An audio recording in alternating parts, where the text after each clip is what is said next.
بسم اللہ الرحمن الرحیم۔ السلام علیکم ورحمۃ اللہ وبرکاتہ۔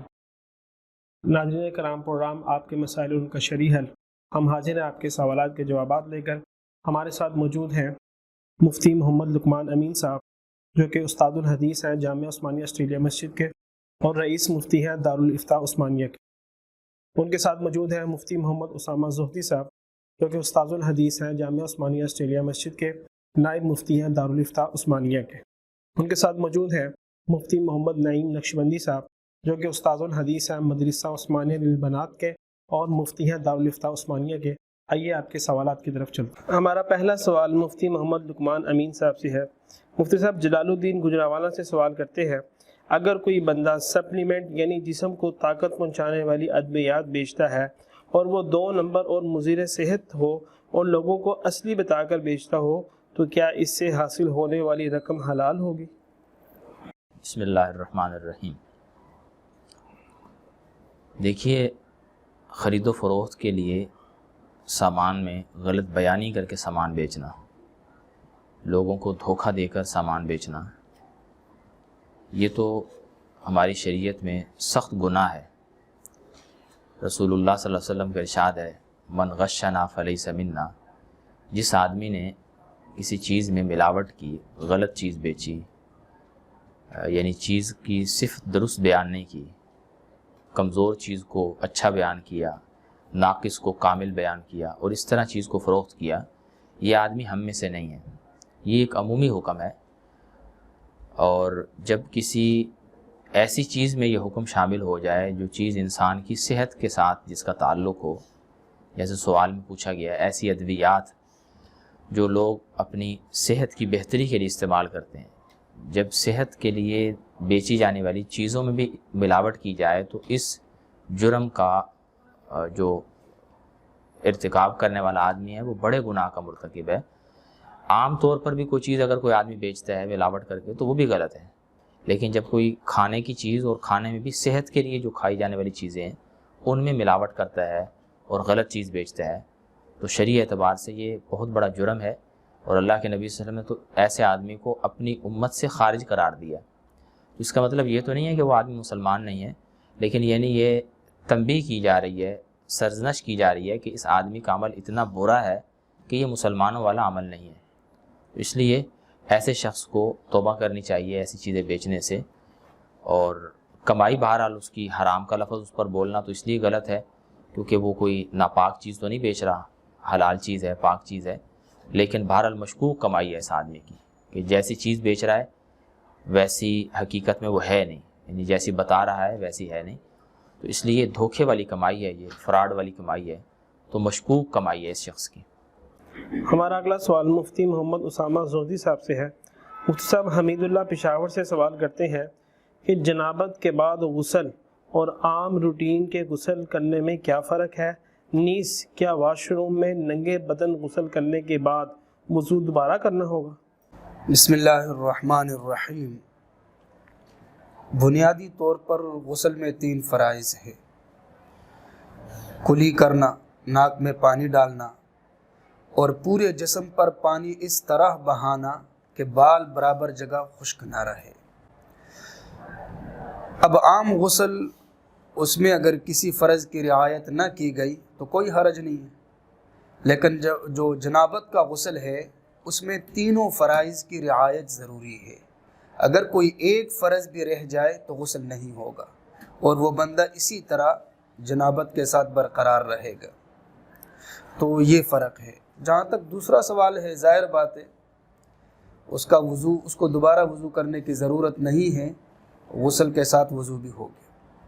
ہمارا اگلا سوال مفتی محمد نعیم صاحب سے ہے۔ مفتی صاحب یوسف امجد بھاولپور سے سوال کرتے ہیں کہ تصاویر والے یعنی فوٹو اسٹوڈیو کی دکان چلانا کیسا ہے؟ رہنمائی فرمائیں۔ یہ تصویر 2 طرح کی ہے، ایک ہے کہ جاندار کی تصویر بنانا اور ایک ہے بے جان چیزوں کی تصویر بنانا۔ بے جان چیزیں جیسا کہ پہاڑ، دریا، جس کو سندھی وغیرہ کہا جاتا ہے، تو اس پہ تو متفق علیہ علماء نے جواز کا فتویٰ دیا ہے کہ بے جان چیزوں کی تصویریں بنانا یہ جائز ہے۔ تو بے جان چیزوں کی اب دکان، یہ تصویریں بنانا، اس کی دکان کرنا، یہ تو ٹھیک ہے۔ اب دوسرا مسئلہ کہ جاندار کی تصویر بنانا اور اس کا کاروبار کرنا، تو یہ جاندار کی تصویر بنانا ہی یہ شرعاً ممنوع ہے۔ جیسا کہ ابھی مفتی صاحب نے ریکارڈنگ کروائی ہے، تصویر کے حوالے سے انہوں نے کچھ بات کی ہے، تو اس وجہ سے یہ جاندار کی جو تصویر بنانا اور اس کا کاروبار کرنا یہ جائز نہیں ہے۔ باقی رہ گئی گنجائش اور ضرورت کی بات، پاسپورٹ بنانا ہے، آئی ڈی کارڈ بنانا ہے، اس طرح کی جو ضرورتیں ہیں، تو ایسے محکموں نے وہ تصویر کا انتظام بھی کیا ہوا ہوتا ہے، اس کے لیے الگ سے لوگوں کو کاروبار کرنے کی ضرورت نہیں ہے۔ تو باقی اگر کوئی یہ کاروبار کرتا ہے تو یہ بہت بڑے گناہ کی بات ہے، اس سے بچنا چاہیے۔ ہمارا اگلا سوال مفتی محمد لقمان امین صاحب سے ہے۔ مفتی صاحب محمد زبیر حیدرآباد سے سوال کرتے ہیں کہ خلا اور طلاق علی المال میں کیا فرق ہے؟ بسم اللہ الرحمن الرحیم۔ خلا اور طلاق علی المال بظاہر نتیجے کے اعتبار سے دونوں ایک جیسے ہیں، دونوں میں میاں بیوی میں نکاح ختم ہو جاتا ہے۔ خلا کی صورت میں بھی اگر بیوی دوبارہ شوہر کے پاس رہنا چاہے تو نئے سرے سے نکاح کرنا پڑتا ہے، اور طلاق بالمال میں بھی اگر بیوی شوہر کے پاس واپس آنا چاہے تو نئے سرے سے نئے مہر کے ساتھ گواہوں کی موجودگی میں نکاح کرنا پڑتا ہے۔ اس اعتبار سے تو بظاہر یہ ایک جیسے ہیں، لیکن تھوڑا سا فرق یوں ہے کہ خلا میں مرد اور عورت کے ایک دوسرے پر جو حق واجب ہوتے ہیں وہ بھی معاف ہو جاتے ہیں، اور طلاق بالمال میں وہ جو ایک دوسرے پر حق واجب ہوتے ہیں وہ معاف نہیں ہوتے ہیں۔ ایک فرق تو یوں بیان کیا جا سکتا ہے، اور دوسرا یہ ہے کہ اگر پیسوں کے عوض میں عورت شوہر سے جان چھڑانے کا کہے کہ میری جان چھوڑ دو، اور شوہر یہ کہے کہ میں تیری جان چھوڑتا ہوں اتنے پیسوں کے عوض میں، تو یہ خلا ہے۔ اور اگر اس مکالمے میں جان چھوڑنے کے بجائے طلاق کا لفظ استعمال ہو جائے کہ مجھے پیسوں کے عوض میں طلاق دے دو، اور شوہر طلاق دے دے، تو اسے طلاق بالمال کہتے ہیں۔ تو یعنی دو موٹے موٹے فرق ہم نے عرض کر دیے ہیں کہ خلا میں جب خلا ہوتا ہے تو مرد اور عورت کا آپس میں رشتہ ازدواج کی وجہ سے جو تعلق، جو حق ہوتے ہیں ایک دوسرے کے، وہ ایک دوسرے سے ثابت ہو جاتے ہیں۔ چنانچہ اگر عورت نے مرد سے خلا کیا اور مرد نے ابھی تک عورت کو حق مہر نہیں دیا تھا تو اب حق مہر دینا لازم نہیں ہے۔ لیکن اگر طلاق بالمال ہوئی ہے، عورت نے شوہر کو یہ کہا کہ مجھ سے پیسے لے لو اور مجھے طلاق دے دو، شوہر نے اسے پیسے لے کر اسے طلاق دی اور حق مہر ادا نہیں کیا ہوا تھا تو وہ حق مہر دینا لازم ہوگا۔ اسی طرح اگر پیسوں کے بدلے میں خلے کا لفظ بولا تو وہ خلا ہے، اگر پیسوں کے بدلے میں طلاق کا لفظ بولا جائے تو وہ پھر طلاق بالمال شمار ہوتی ہے۔ ہمارا اگلا سوال مفتی محمد اسامہ زہدی صاحب سے ہے۔ مفتی صاحب عمیر فرید قصور سے سوال کرتے ہیں کہ ڈراموں کے اندر بطور ایکٹنگ لڑکا لڑکی ایک دوسرے سے نکاح کر لیتے ہیں جبکہ انہوں نے اپنے ناموں کو بھی تبدیل کیا ہوتا ہے، تو کیا ان کا نکاح واقعی میں منعقد ہو جاتا ہے جبکہ وہ نکاح حقیقتاً نہیں ہوتا؟ بسم اللہ الرحمن الرحیم۔ یہ نکاح بطور تمثیل اور بطور حکایت ہوتا ہے۔ جو ڈراموں کے اندر نکاح ہوتا ہے بطور تمثیل اور بطور حکایت۔ مثلا ایک تحریر ہوتی ہے اور اس تحریر کی تمثیل یا اس تحریر کو وہ لوگ عملی صورت میں پیش کر رہے ہوتے ہیں، اور کسی اور کی بات اگر نقل کی جائے تو اس طرح نہ نکاح ہوتا ہے اور نہ طلاق ہوتی ہے، لہٰذا نکاح بھی نہیں ہوگا اور ایسی صورت میں طلاق بھی نہیں ہوگی۔ ہمارا اگلا سوال مفتی محمد نعیم صاحب سے ہے۔ مفتی صاحب ولی الرحمن ڈیرہ اسماعیل خان سے سوال کرتے ہیں کہ جو لوگ فارمی مرغی ذبح کر کے فروخت کرتے ہیں تو ان مرغیوں میں سے کلیجی اور پوٹا نکال لیا جاتا ہے اور اس کو علیحدہ فروخت کیا جاتا ہے، کیا ایسا کرنا جائز ہے؟ اس میں ہر علاقے کا اپنا اپنا رواج ہے۔ جیسا کہ ہمارے لاہور میں صافی گوشت الگ بیچا جاتا ہے، ایک کلیجی اور پوٹا الگ بیچا جاتا ہے، بازو الگ بیچے جاتے ہیں، سینہ الگ بیچا جاتا ہے، لیگ پیس الگ تو اگر کسی علاقے میں ایسا رواج بن چکا ہے کہ ہر چیز کو الگ بیچتے ہیں لوگ، تو اس میں ٹھیک ہے، جائز ہے۔ اور دوسری بات ہے، جہاں پر سائل نے سوال کیا آیا اس علاقے کا کیا رواج ہے، اصل بات تو یہ ہے کہ اس کو وزن پورا مل رہا ہے یا کم مل رہا ہے۔ اگر اس کو وزن پورا مل رہا ہے تو ٹھیک ہے۔ اگر وہاں کا رواج یہ ہے کہ جی یہ کلیجی پوٹا ساتھ دیا جاتا ہے تو ٹھیک ہے، اس کو ساتھ لینا چاہیے۔ لیکن اگر رواج نہیں ہے، الگ الگ رواج ہے، تو اس میں مسئلہ تو وزن میں آئے گا، گوشت میں۔ اور دوسرا ایک اس میں یہ بھی چیز ہے نوٹ کرنے کی کہ یہ کلیجی اور پوٹا، اس کو فقہ میں گوشت کے نام سے بھی تعبیر نہیں کیا گیا۔ گوشتی ہے، اس کو گوشت کے نام سے تعبیر نہیں کیا گیا۔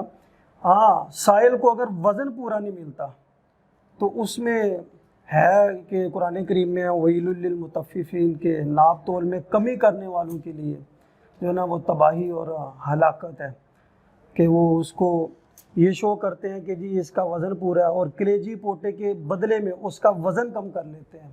تو اس میں سوچنے کی بات ہے، لیکن اگر اس کا وزن پورا ہے تو پھر اس میں کوئی پریشان ہونے والی بات نہیں ہے۔ ہمارا اگلا سوال مفتی محمد اسامہ زہدی صاحب سے ہے۔ مفتی صاحب، اللہ رکھا جنگ سے سوال کرتے ہیں، ایک عورت نے شوہر کی اجازت کے بغیر دیور کی بیٹی کو دودھ پلایا تھا، آپ سے پوچھنا ہے کہ اس صورت میں رضاعت ثابت ہو جاتی ہے؟ بسم اللہ الرحمن الرحیم۔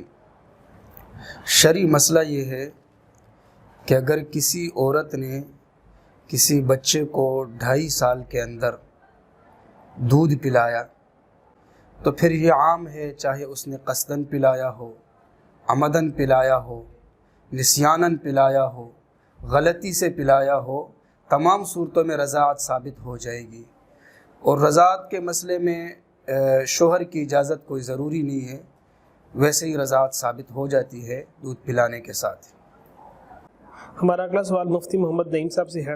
مفتی صاحب، عبد الحسیب نشیرہ سے سوال کرتے ہیں، آپ سے گزارش ہے کہ استنجا کے مسنون طریقے کی رہنمائی فرمائیں۔ جی، استنجے کا مسنون طریقہ جو روایات میں موجود ہے وہ یہ کہ نبی کریم صلی اللہ علیہ وسلم قضائے حاجت کے لیے ایک علیحدہ جگہ پہ تشریف لے جاتے تھے۔ اس سے معلوم یہ ہوتا ہے کہ کوئی الگ جگہ ہو، دوسرے نمبر پر مناسب پردہ ہو، اور تیسرے نمبر پر اس میں جو ہے نا وہ استنجا مسنون تب ہوتا ہے جب نجاست اپنے مقام سے نکل کر تھوڑی سی دائیں بائیں لگ جائے، پھر استنجا کرنا مسنون ہے۔ اور استنجے کا جو مسنون طریقہ وہ بائیں ہاتھ سے استنجا کیا جائے، اور بہت اچھا ہے کہ مٹی کے ڈھیلے مل جائیں، تاک مقدار میں 3 ہو جائیں، 5 ہو جائیں، صفائی مقصد ہے۔